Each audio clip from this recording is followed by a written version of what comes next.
So మనం super conductivity అనేది ఎలా ఉంటుంది అంటే ఎస్పెషల్లీ అట్ లో టెంపరేచర్స్ మెటీరియల్స్ అనేవి సూపర్ కండక్టర్ మెటీరియల్స్ అనేవి సూపర్ కండక్టివిటీని ఎగ్జిబిట్ చేస్తాయి. సపోజ్ మనం టెంపరేచర్ కానీ ఇంక్రీజ్ చేస్తే మనం సూపర్ కండక్టివిటీ అనేది డిసిపేర్ అవుతుంది. అలాగే మ్యాగ్నెటిక్ ఫీల్డ్ కూడా మనం ఇంక్రీజ్ చేసాం అనుకోండి. Suppose if the material is placed in the high magnetic field లో మనం ప్లేస్ చేసినట్లయితే ఆ సూపర్ కండక్టర్ మెటీరియల్ అనేది ఆ సూపర్ కండక్టివిటీని లాస్ అవుతుంది అనమాట. సో ఏ పర్టికులర్ టెంపరేచర్ దగ్గర అయితే మనకి సూపర్ కండక్టివిటీ అనేది డిసపీర్ అవుతుందో ఆ పర్టికులర్ టెంపరేచర్ మనం ఏమని చెప్పాము, క్రిటికల్ టెంపరేచర్ అని చెప్పాము. ఏమన్నా క్రిటికల్ టెంపరేచర్ అండి. సో ఆ క్రిటికల్ టెంపరేచర్ ని మనం దేంతో డినోట్ చేస్తున్నామండి, టీసీతో డినోట్ చేస్తుంది. అలాగే ఏ పర్టికులర్ మ్యాగ్నెటిక్ ఫీల్డ్ దగ్గర మనకి సూపర్ కండక్టివిటీ అనేది లాస్ అవుతుందో ఆ మ్యాగ్నెటిక్ ఫీల్డ్ మనం ఏమంటాము, క్రిటికల్ మ్యాగ్నెటిక్ ఫీల్డ్ అని. క్రిటికల్ మ్యాగ్నెటిక్ ఫీల్డ్ అని. సో ఈ క్రిటికల్ మ్యాగ్నెటిక్ ఫీల్డ్ మనం హెచ్సితో డినోట్. సో అయితే ఇప్పుడు సూపర్ కండక్టర్స్ అనేవి 2 టైప్స్ ఆఫ్ సూపర్ కండక్టర్స్ ఉన్నాయి. అవి ఏంటంటే అనేది చూద్దాం. So superconductors are 2 types. So first one is type 1 superconductor, second one type 2 superconductor అండి. Type 1 superconductor, type 2 super. So type 1 superconductor అనేది ఎలా ఉంటుందంటే it has sharp critical temperature కలిగి ఉంటుంది. Sharp critical temperature and as well as sharp critical magnetic field ని కలిగి ఉంటుంది. So అదే in the case of type 2 అనేది ఏమవుతుందంటే sharp temperature next sharp critical magnetic field కలిగి ఉండవు. నెంబర్ ఆఫ్ క్రిటికల్ టెంపరేచర్స్ అనేవి ఉంటాయి అన్నమాట. అలాగే క్రిటికల్ మ్యాగ్నెటిక్ ఫీల్డ్స్ కూడా అయిపోయాయి. ఓకేనా. సో ఇప్పుడు టైప్ 1 సెమీ కండక్టర్ అనేది ఏ విధంగా ఉంటుంది, విత్ రెస్పెక్ట్ టు టెంపరేచర్ ఆ సూపర్ కండక్టివిటీ ఎలా మారుతుంది, అలాగే మ్యాగ్నెటిక్ ఫీల్డ్ ఎలా మారుతుంది అనేది ఇప్పుడు చూద్దాం. ఓకేనా. So super conductivity type 1 super conductivity ఎలా ఉంటుందంటే variation with respect to magnetic field మనం సూపర్ కండక్టివిటీని తీసుకుంటే ఎలా ఉంటుందంటే ఈ విధంగా. So at particular magnetic field వరకు కూడా దాని సూపర్ కండక్టివిటీ అనేది ఇది ఎస్ అంటే మెటీరియల్ అనేది సూపర్ కండక్టివిటీని కలిగి ఉంటుంది. ఓకేనా. అప్పుడు ఆ మెటీరియల్ సూపర్ కండక్టర్ అవుతుంది. So after from this critical magnetic field, so ఈ క్రిటికల్ మ్యాగ్నెటిక్ ఫీల్డ్ తర్వాత మనకి ఏమవుతుందంటే it is becomes a normal conductor అని. ఓకేనా. సో ఇది నార్మల్ కండక్టర్. సో ఈ టైప్ 1 సెమీ కండక్టర్ సంబంధించి కరెంట్ అనేది ఎలా ఉంటుంది, IC critical current IC is equals to 2πr into HC. 2πr into this is known as critical current.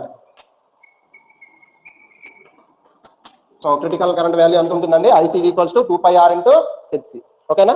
Next type 2 semiconductor అనేది ఎలా ఉంటుందంటే with respect to magnetic field మనం variation అనేది ఏ విధంగా ఉంటుందంటే సో ఇది పర్టికులర్ మ్యాగ్నెటిక్ ఫీల్డ్ హెచ్సి1, ఇదేమో ఇంకొక మ్యాగ్నెటిక్ ఫీల్డ్ హెచ్సి2. సో అంటే ఇక్కడ మనకి 2 క్రిటికల్ మ్యాగ్నెటిక్ ఫీల్డ్ వాల్యూస్ అనేవి వచ్చాయి. ఇక్కడ మనకి ఏ విధంగా ఉన్నాయండి, 2 క్రిటికల్ మ్యాగ్నెటిక్ ఫీల్డ్ వాల్యూస్ అనేవి వచ్చాయి. ఓకేనా. సో అందువల్ల టైప్ 2 సెమీ కండక్టర్ అయింది. టైప్ 2 సెమీ కండక్టర్ అయింది. సో దీనికి సంబంధించి మనకి కరెంట్ అనేది ఎలా ఉంటుందంటే critical current IC is equals to 2πr into HC minus 2h. H అంటే మ్యాగ్నెటిక్ ఫీల్డ్ స్ట్రెంత్, హెచ్సి అంటే జనరల్ గా మన critical magnetic field. So in terms of different critical magnetic fields చాలా ఇంపార్టెంట్. సో దీన్ని first critical point అంటాం, దీన్ని first critical magnetic field అంటాం. First critical point magnetic field, ఇది second critical point magnetic field.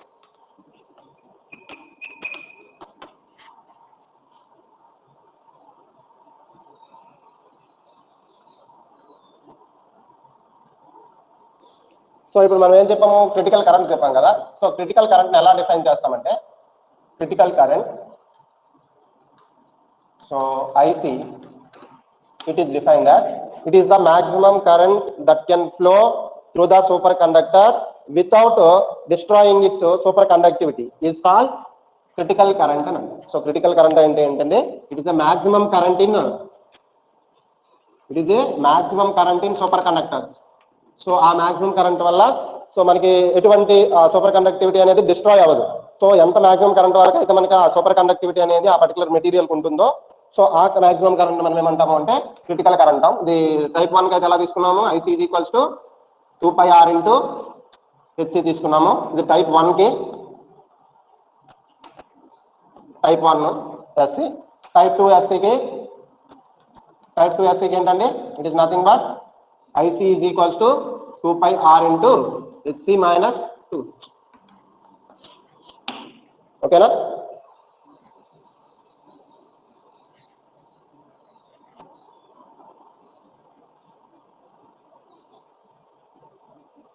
So these are the magnetic lines of forces.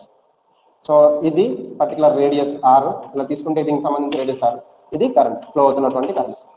ఓకేనా? So in జనరల్గా మనకి superconductivity అనేది destroy అవ్వాలి అంటే పర్టికులర్ క్రిటికల్ టెంపరేచర్ కన్నా టెంపరేచర్ ఇంక్రీజ్ చేయాలి, లేదంటే సో క్రిటికల్ మ్యాగ్నెటిక్ ఫీల్డ్ కన్నా మ్యాగ్నెటిక్ ఫీల్డ్ అనేది ఇంక్రీజ్ చేయాలి. ఓకేనా? అయితే మన ఎక్స్టర్నల్గా హై మ్యాగ్నెటిక్ ఫీల్డ్ అనేది స్ట్రెంత్ ఉపయోగించాల్సిన అవసరం లేదు జనరల్గా సూపర్ కండక్టివిటీని మనం డిస్ట్రాయ్ చేయాలంటే. ఎందుకంటే ఇంటర్నల్గా కరెంట్ అనేది ఫ్లో అవుతున్నప్పుడు ద వేరియేషన్ ఆఫ్ కరెంట్ వల్ల మనకి ఏమవుతుందంటే ఇంటర్నల్గా కొంత మ్యాగ్నెటిక్ ఫీల్డ్ అనేది డెవలప్ అవుతుందన్నమాట. సో ఆ ఫీల్డ్ స్ట్రెంత్ అనేది ఆటోమేటిక్ ఎక్కువైంది అనుకోండి వేరియేషన్ ఆఫ్ కరెంట్ వల్ల, అప్పుడు మనకి ఏమవుతుంది, ఆటోమేటిక్గా మనకి సూపర్ కండక్టివిటీ అనేది లాస్ అయిపోతుంది అనమాట. ఆ విషయం మనం గుర్తుపెట్టుకోవాలి. ఓకేనా? సో ఇప్పుడు the variation of the relation between critical magnetic field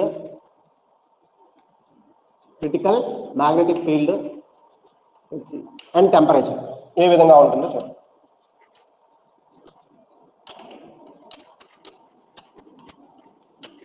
ఓకేనా?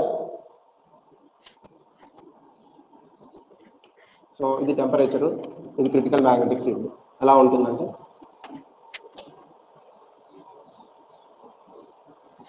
సో ఫర్ ఎగ్జాంపుల్ టైప్ 2 తీసుకున్నాం. సో క్రిటికల్ పాయింట్స్ 2 తీసుకున్నామంటే ఇంకోటి ఈజీ హెచ్సి1 ఒకటి, హెచ్సి2.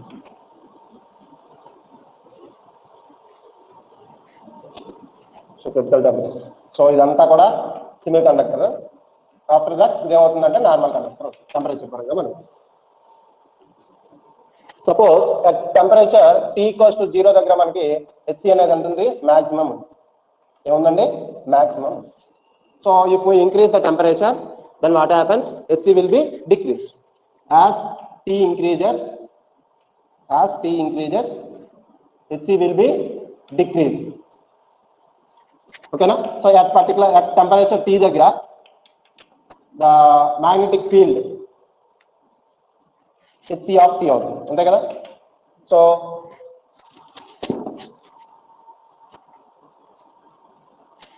సో దీన్నే మనం హెచ్సి మాక్సిమం అవుతుంది, హెచ్సి ఆఫ్ 0 టెంపరేచర్ టీ దగ్గర. దీన్ని హెచ్సి ఆఫ్ 0 లేదా సింపుల్ గా H0 అనైనా తీసుకోవచ్చు. ఓకేనా? ఇప్పుడు ఈ మ్యాగ్నెటిక్ ఫీల్డ్ కి ఈ టెంపరేచర్ కి మధ్య రిలేషన్ ని ఒక మ్యాథమెటికల్ ఈక్వేషన్ అనేది రిప్రజెంట్ చేస్తుంది. సో ఆ మ్యాథమెటికల్ ఈక్వేషన్ ఏంటంటే at temperature T what is the critical magnetic field at particular temperature T దగ్గర, what is the critical magnetic field in terms of these temperature and magnetic fields.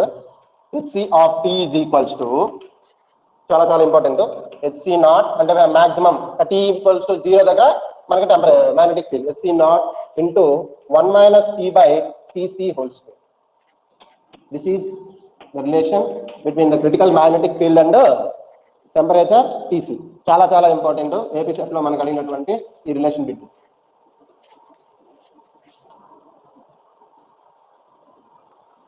So ఈ path ఎలా ఉందండి? Parabolic path type లో.